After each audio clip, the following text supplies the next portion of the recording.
Thank you, everybody, for tuning into the podcast today. As you know, I am Mike Monteforte, and I am really excited about our guest on the podcast today. So we've got Jay Sherwin with us. Jay is the founder of the Life Reflections Project, and we're going to talk a little bit about Jay and about what that is and what he does. This is something that is near and dear to my heart, something that I think that our listeners and our clients will find really valuable. So Jay, thank you so much for taking the time to come on the podcast today. Really appreciate it. Thank you, Mike. Thanks so much for the invitation. It's great to talk to you, and I appreciate your interest in this topic of legacy writing. I'm really glad to have the conversation with you. Awesome. Me too. So why don't we just jump right into it, Jay? Why don't we jump right into a little bit about who you are, what you do, and I'd love to again just hear about what brought you to this work. Sure. Actually, what's probably best is let me just explain by quick definition what a legacy letter is, because folks may not be familiar with that.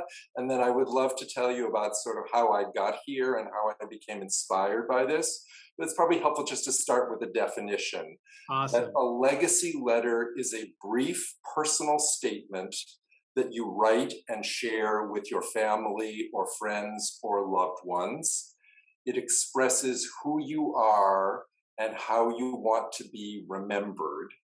And it allows you to share your life lessons and express your values and transmit your blessings to future generations. So it's a document, a brief document that most people write themselves, and it can be a really meaningful process to write that document. And I now teach this as a topic. I teach it in courses and classes online and in person, and I work with some clients to help them create their own. This idea of legacy writing really inspires me. So thank you for asking me to say a little about myself. So I'm a lawyer too. I'm a lawyer by training. I spent about 25 years in the foundation grant-making field. I worked for foundations in Boston and Washington, D.C. and San Francisco. So I had the privilege of giving away other people's money for about 25 years, which was a wonderful career that I'm very proud of. But about 5 or 6 years ago, I had this moment. I knew I had one more chapter still left in my career, something I'd been thinking about for a long time. And I spent an amazing, wonderful, memorable year as an interfaith hospital chaplain. I worked as a chaplain in a hospital in the San Francisco Bay Area, so I provided spiritual care to patients from all faiths and backgrounds. And it was just an amazing experience, life-changing for me. And the best part about it was, my favorite part of being a chaplain was pulling up a chair in someone's hospital room and inviting them to tell me their story. And I heard amazing stories, as you can imagine, remarkable stories. And I realized what a gift that is. A gift to the person telling the story and a gift to me to hear it. Right. So after the year in the hospital, I thought, that's what I want to keep doing. I want to encourage people to tell their stories, and ideally not just tell them, but write them down, capture them in a document on paper that you can share now with your family and friends. And that document will survive you. It will be here after you're gone. People can continue to learn about you and your life. You can share some of your most important lessons, the things you believe in, your blessings and wishes for your family and friends. So that's the idea of legacy writing, to write a document, usually pretty brief, that captures some of those things, your lessons, values, principles you believe in, your wishes and guidance for people who will read the letter, and share that and preserve it for years to come. I think that's amazing. And it's so funny that you used the word gift, because when I first heard about what you do, that was the word that occurred to me. As I said, what an amazing gift that is. And I was thinking about it on both sides. A gift for the person writing it to be able to share some of those things. And what an amazing gift that is for people to receive later. Exactly. Right? I mean, and you're right. So I put it the same way. It's first of all a gift to yourself to sit and write this. It requires a little time. It requires some self-reflection. You need to ask yourself some important questions, maybe hard questions. But writing it is first and foremost a gift to yourself. And then, as you said, Mike, it's a wonderful gift to people who are in your life and people in generations to come who may never get to meet you, but who will be curious about your life and can learn from your experience. You can share your lessons and wishes and blessings for them. So you're right, it's a gift all around to you and the people who get your letter. And that part of it is what I think is I mean it's awesome. It's an amazing thing. In my business, I'm dealing with the legalities of passing on assets if you pass away, and what's going to happen to your stuff, and what's going to Right. happen to your money, and making sure that your loved ones are taken care of financially. Um, but I do try to impress upon people the importance of what you're doing, and that it's not all about money. Your life shouldn't be reduced to the money that you have in the bank. There are lessons and things you've learned that you want to pass on. Yeah. um, and I try to tell people again what an amazing gift that is for folks that you leave behind. In fact, I have clients that will tell me very frequently, my person in my family that passed away but left letters for his or her children, what an amazing impact that has. So, I mean, you I, must see that. I do hear that. There's one writer that put it in a way I really love. He said, a legal will bequeaths your valuables, an ethical will or legacy letter bequeaths your values. So a legal will is very important. And certainly you and I would both encourage all of our listeners, if you have not completed a legal will, that's very important to do. Right. But an ethical will or legacy letter is more of a personal journey. It's not a legal document. It doesn't have any legal standing. You shouldn't actually talk about anything with financial implications. It should just Right. be your lessons, your good stories, your values, your wishes.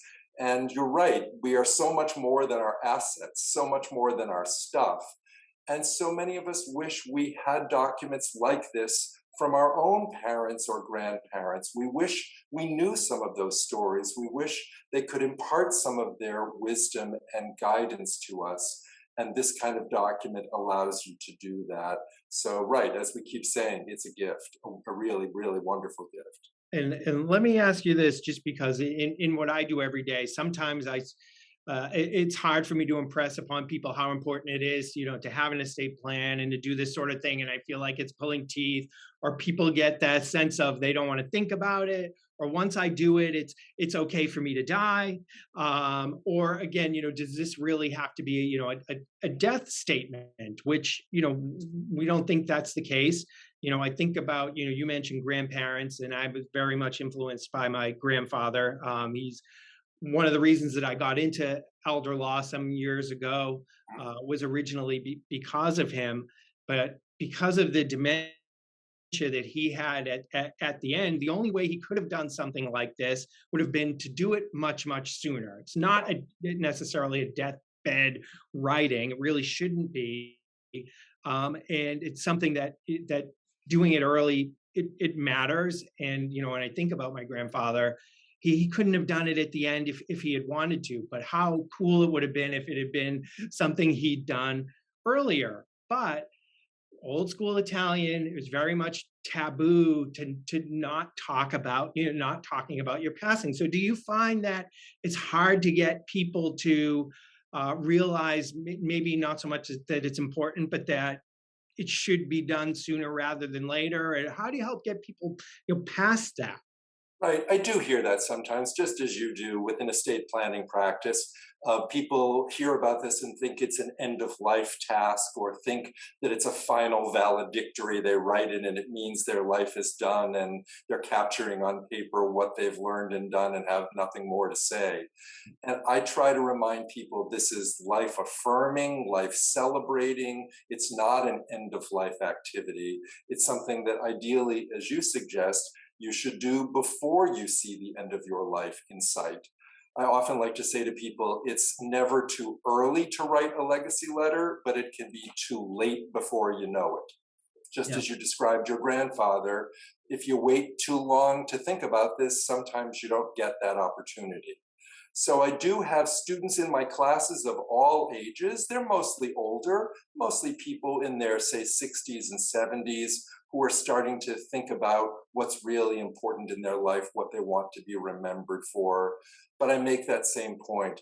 This isn't an end of life task. It's a wonderful thing to think about and to continue to revise and to share with your family and friends some of the things that you want to say about what you've learned, about what wisdom and guidance you can offer.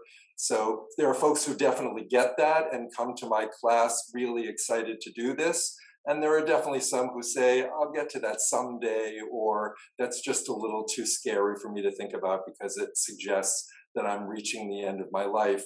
And I try to remind them that's not it at all, that you can write this anytime, and it's a wonderful thing to do at any stage of your life. Yeah, I definitely agree. And you're doing what I do every day and seeing people that sometimes pass suddenly. People always think they have more time, and they don't always have more time. And so I have written letters to my wife and to both of my kids. You know, my daughter's 18; she's graduating high school this weekend, and my son's a year behind. And I've written letters to them. And when I went and talked to my wife about it, it was so funny because she don't want to hear it. She said, "I don't want to hear. I don't want to hear about your death letters." And I said, "That's not what it is." Right. But even my wife, who's married to me and knows what I do and sees that I deal with day in and day out, still is kind of stuck where she doesn't want to do it, even though I did it, and I think it's a good Right. thing. So if you've got somebody who's saying, "Okay, I recognize that this is important and I'm going to take the time to do this," what are some of the things you might tell them as a way to start thinking about this, or kind of prompts to someone says, well, I'm ready to do it, but I don't know how, or I don't know where to Sure. start?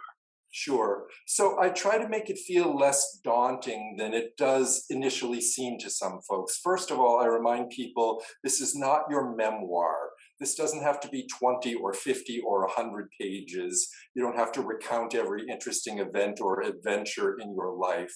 It helps people to think of this as a fairly brief document. I usually suggest around 5 pages or so as a starting place. So that helps, just for people to see that this is something brief. I tell them to tell a few good stories from your life and focus on the key values that those stories reflect. So it's not just telling tales of I did this or accomplished that, but things you've learned, insights from your life, and naming some of the values that those things represent.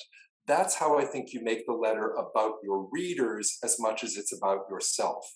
So if you're proud of a moment of courage in your life where you did something that you've always been proud of, you can tell that story and then say, I really believe in this idea of standing up for your principles, or I'm proud of this moment because, and explain the value. And then wish that for your readers. Tell them, I hope you'll find a moment of courage in your own life that you can be proud of the way I am of this moment. So you're writing your story, but you're making it about your readers. You're offering advice and principles that will be relevant to them and choices they'll face. That's what I think distinguishes this from a memoir. People ask me, isn't this just sort of a mini memoir? And I say, no, it's not just your stories. It's a good story or two, but it's values and principles that are really enduring and that will be helpful and relevant to your readers to take in and understand. I like that. And it doesn't have to be daunting because, like you said, it doesn't need to be a 20 or 50-page document. What Right. you're suggesting is very, very reasonable. It doesn't have to be, geez, how am I going to write this gigantic book of messages? It's not necessary. Right. Uh, I love the way you explain it. In fact, even just hearing you talk about some of the things, some of the kind of writing prompts almost that you were mentioning is making me think about what I've written to my kids, and that really, I'm already thinking about I should change some things based on what you're telling me, because I don't think I did enough of that. And talking about either some moments that I might be proud of or learned a real lesson from, Right. uh, that I would like to pass on to them. I also think about, I like to think when I walk in the door of my house, I take my lawyer hat off and I put my dad hat on. Mm. And so I'm dad and I'm husband when I'm home, and I try not to be a lawyer when I'm home. I'm a lawyer at work, but that stays at work and I don't bring it home with me. But Mhm. then I also think about, uh, on the other hand, a lot of my prouder moments or things that I've learned in my life have happened in my life as a lawyer. And not mentioning any of those things and even what I've written to them is probably a mistake, in that I should think about those things. And so I'm already thinking I need to revise mine. Oh, good. So it's a reminder that these things are a work in progress and you can keep revising them. And that's a really good insight, Mike. I like the way you frame that. You don't want this letter to be just a list of all your professional accomplishments. It's not your greatest hits album, Right. but certainly some of the things you've achieved professionally as a lawyer come with some important insights and lessons. There are some moments of pride in how you served or helped people or how you represented something important. And those, I think, dig deeper to the values. They're not just, I achieved this and then this and this. But these are the values that really inspired me, that I tried to live by, I tried to follow in my career. And I hope these might be helpful in whatever career you choose. You may or may not be a lawyer, you may do something very different than I did, but principles like integrity and honesty and respect and compassion, those are things that I hope might be helpful to you no matter what you choose to do in your professional and your personal life. So Right. I think you really hit the key. Find a couple of good stories and then dig deeper for the values that are enduring and will be relevant to your readers. Yeah, that's so important. And so I mentioned my grandfather, and I think about how cool it would have been to have something like this. But Yes. I also think about what I learned from him, and one of the lessons I did learn from him was about the benefits of hard work, and how important it is to be dedicated to something, and that if you work hard at something, it can really, really pay off in the end. And that's something I would like to pass on to my kids, but it's something I learned from my grandfather that I think, without having anything in writing from him, and that if I don't pass that on, then that lesson that I learned from him dies with me, which isn't what I want. And I want my kids to know about that, and that I learned it from their papa, is Right. what they called him. And one of the things you can do in a legacy letter is tell a few of those stories. I was so inspired by my grandfather, and here's why. Invoke his memory. It's a wonderful blessing and a wonderful tribute to him, and a way to carry on some of the things that you learned from him and let people in the future read them. And I sometimes hear this from people. They say, my kids and my grandchildren, they know what my values are. I talk about them all the time. Do I really need to write them down? And I say, yes, please write them down. One, because a document is enduring and will survive you. Yeah. And two, because writing, I think, is a really productive process. It'll help you focus on what's really important. Writing sometimes gives people some clarity or maybe some courage to say some things they haven't said casually in conversation. There's something of value in putting it in a document. And so, even if you've been very good about telling your stories or telling stories about your ancestors, I still want to encourage you to write them down so that they will survive and continue to be told.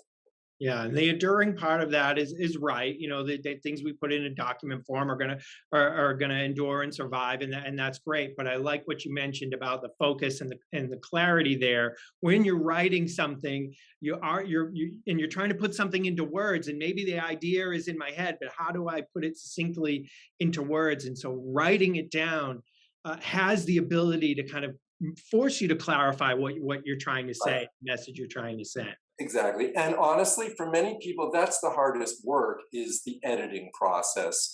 We all have lots and lots of stories. There are lots of values we believe in. And if you don't want to go on and write 20 pages and turn it into a mini memoir, that can be a piece of the work here to figure out what are my most compelling stories? What are a few of the values that I really believe in that I want to express? So many of the students and clients I work with, that's a lot of the process, starting with something, lots and lots of notes, lots of thoughts and ideas, and getting it down to a document that feels sort of digestible, where it doesn't feel too long to share it, and you can be confident that people will keep it and read it. So I encourage folks, start by telling all your stories to yourself or naming all of the values that are important, and then sit with that and think about which are the ones you really want to include in the letter that are defining, that express who you really are, that you believe in, and that make it into a document that's readable. I was going to ask you about that, whether you find that, as starting out, trying to get everything down, and then, are people going back and going through this editing process? Because for me, and I never shut up anyway, and I think that I would probably end up writing this huge cumbersome document and say, okay, now I need to go back and make this digestible and not an encyclopedia. So do you find that most people that are doing this, that's the way they process it, to kind of get everything down there and then work on going back into it and picking it apart, I guess? Yes, that is true for a lot of people. I have people in my classes who tell me they've been journaling for 40 years, or they've been writing some version of this for decades, and they've got pages and pages of notes. And that's wonderful. It's a good place to start. And for them, the process is sifting and editing and figuring out, okay, how do I make this into a document that will be read and reread and isn't too burdensome? How do I get to my very best stories and lessons? And then I have folks at the other end of the spectrum who say, I've never really thought about this before. I've never asked myself these questions. What am I proud of?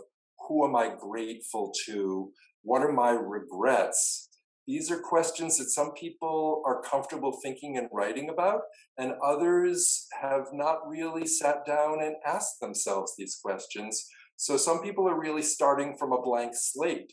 And Yeah. they like this idea of a legacy letter, that it doesn't feel too daunting. It isn't a long document, and it's a gift where you can write this and it isn't just sort of a victory lap or a reminder to yourself of all the things you accomplished, but it's something of value to your readers. People say, now I'm inspired to do this because it's not just about me, it's about my readers and what I can offer them. Yeah, that's really cool. I think that, and thinking about when I did kind of a version of this myself, and I'm thinking, again, more and more that I need to go back and redo it. But I think part of the mistake that I made was when I decided to do it, I just wanted to do it and get it done. In other words, I cranked out a couple of pages, and okay, I finished it and done, and I moved on to the next thing, and I didn't take the time to go back and look at what I wrote. I didn't do a lot of thinking or soul searching before I wrote it. I didn't Mhm. go back and look at it after. So for people that think, well, I just need to sit down and do this all in one setting, and maybe some people can do that, but really the process for others, especially when thinking about me, is to kind of go back and look at this thing. It doesn't have to be a one shot. Okay, I did it all and it's done, right? Correct. Right. In fact, ideally, this is something you think about and revisit over time. I named my initiative the Life Reflections Project for a reason. I think this is about self reflection. It's great if you can sit down and knock out a draft, if you can get something on paper that's a starting place, or at least an outline, the key topics you want to cover. But I think to make this really rewarding for yourself, to make it high value to your readers, you want to write it and set it aside and come back and look at it again and think, all right, I need to include this story, or I haven't framed this value as clearly as I'd like. to continue to make it iterative, to continue to revisit it and to work on it. Even after you've shared it, and this is something I tell my students too, even after you've shared your letter with your family and friends, you can tell them it's a work in progress. You have chapters in your life still to write, and you want to keep writing. The tradition of these ethical wills was to leave them behind for people to read after your life. But that has really changed in the last, especially 10 or 20 years, where people are now mostly choosing to share the letters in their lifetime, which is great because it invites questions and prompts discussion. And I always tell people, this is not my final word. You can share your letter and say, I'd love to hear your reactions, and I'm going to write some more. I was thinking about that. I wanted to ask you that too. Do you find that when people, they put the kind of the work in and spend the time, and then they draft it and it's done, and then they want to say, geez, I want people to read this now. I want to see what their reaction is to it, or what that prompts for a conversation or questions, instead of, no, it just goes in with my will and they see it after I'm gone. So people do that now. People do, and it's what I encourage people to do. I think that can be one of the most rewarding parts of this, to write it and share it and invite people to respond, to say, but you didn't tell this story and it's my favorite story about you, or I'm not quite clear about your point here, and encourage you to think about and revise. So it depends on who you are, what your family dynamic is. Some people say with young grandchildren decide they're not quite ready to share the letter yet, but they intend to in their life.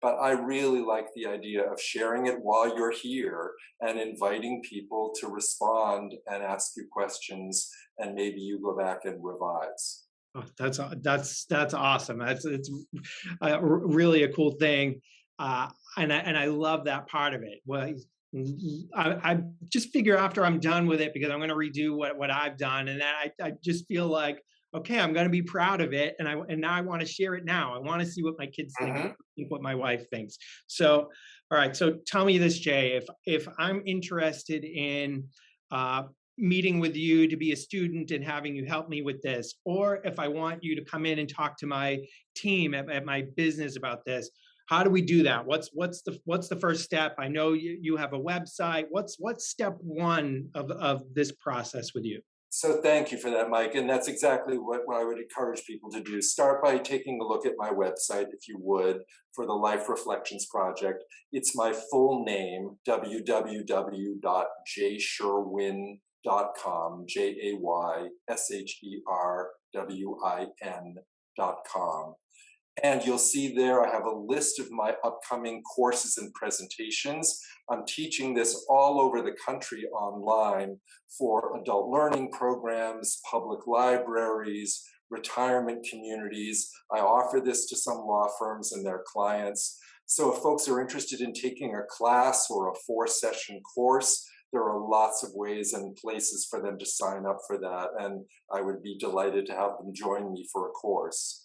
Or if you're looking at this and thinking, I would really like to get some more in-depth one-on-one advice and support, I do that too. I offer that as a set of services to clients. So I encourage people just to look at the site and think about what kind of a letter they want to write, what kind of support or advice they need, and to either join me for a class or to contact me if they think they'd like some more in-depth advice.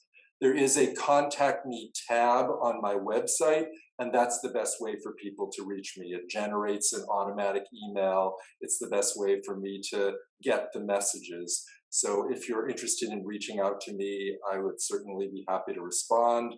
Use the Contact Me tab on my website, and I'll be happy to reply. All right, I think that's perfect. And actually, I visited your website as well, and you've got a nice frequently asked questions section on there as well that talks a little bit about, again, what is a legacy letter and why it's important. So I would encourage people to check that out as well. It's just a nice Q&A there that I found helpful when I was looking at it, that made me want to reach out to you. Great, thank you for that. Right, I know that people come to this often with some of the same kinds of questions. Is this an end of life activity? And do I really need to share this in my life, or do I want to leave it behind? What do I include or leave out? Those are the kinds of questions you should be thinking about as you begin to approach this. There are, I should mention too, Mike, there are some good books out there too. If folks are interested in this topic and want to read about this, there are certainly a couple of good books that I can recommend, or if you Google the term legacy letter, you'll get some listings for books to read. There are good resources that people can begin to explore this. Good to know. I'm someone that I like to read. I enjoy reading, especially if I'm about to, start some sort of a process, and I like to read about it first and learn about it first. So that's a great point as well. I'll make sure when the podcast goes up that your website information is there so that our listeners can find it nice and easy. Like I said, you've got a great FAQ section. They can use that contact form to get hold of you. So this was fantastic, Jay. I just want to say thank you again for doing this. Thank you for taking the time. It means a lot. And I love what you do. I think it's so important. Thank you so much. Thanks for this opportunity, Mike, and thanks for getting what a meaningful process this is. I am trying to encourage other attorneys with estate planning practices to do the same. This complements the work you do. As you pointed out, this is different from your legal will, but it's a really meaningful process. And I would love to encourage a few more lawyers to ask their clients to think about this. I agree. All right, Jay. Thank you so much. I appreciate it. Thanks for taking the time. Thanks so much, Mike. Thanks so much.